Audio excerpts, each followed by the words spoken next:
One of the things someone said recently on a call was, oh, this is Frame.io, but for scenic and event creation. And I was like, yeah, kind of.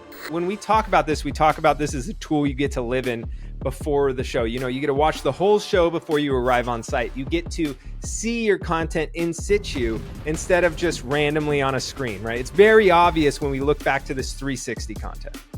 Prior to this Amazon event, the best previs we had ever been able to use was for Google Cloud Next 24. And I'll show you what that looks like because it's within frame.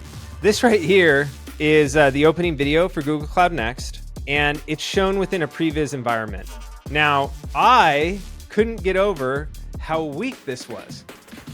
I was like, this is not very good. I mean, in the case of Google Cloud Next, it's a little hard to tell here, but there are 5 separate screens that need to be previewed in order to see the whole experience. And this is certainly better than only seeing one of those screens or seeing something that's fully flat. But when you compare that to the experience of being in the event playground, look at it at different camera angles, that you can see it from every seat in the house. It's a completely different thing. The experience of watching something flat, which is what a video generally is perfect if your end goal is to present something on a flat surface, on a television monitor, on a phone. Then you're just different aspect ratios of the same basic idea, something flat. Content that lives in a standard screen lives on Frame.io in general in the industry for feedback from clients and for collaboration.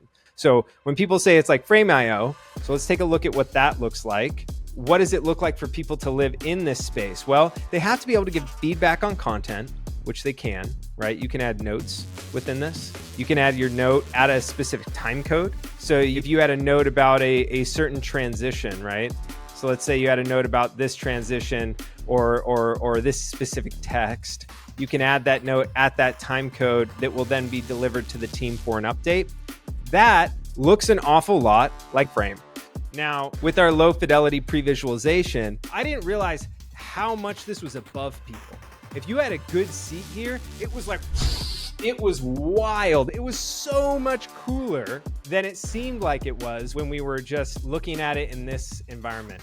But if we had seen it within the event playground, we would have a much more holistic vision of what this would look like, not only in the space, which was the initial intention of the product, but also for all the cameras that are recording for broadcast purposes. Once we decide what those lenses will be, where the cameras will be, you can click through the show and you could have your broadcast director decide which angles to be at. They could be preparing for their live broadcast edit in this pre-visualization space. There are even hidden benefits to being able to pre-visualize your event in a sense that there are all these different creatives that have different needs that they're just used to the best thing in the world being some sort of facsimile of what they'll see in reality, right? Like when we provided this to Google, this was seen as better than they'd ever seen before. But again, cut to what it looks like within the event playground, and it's quite different.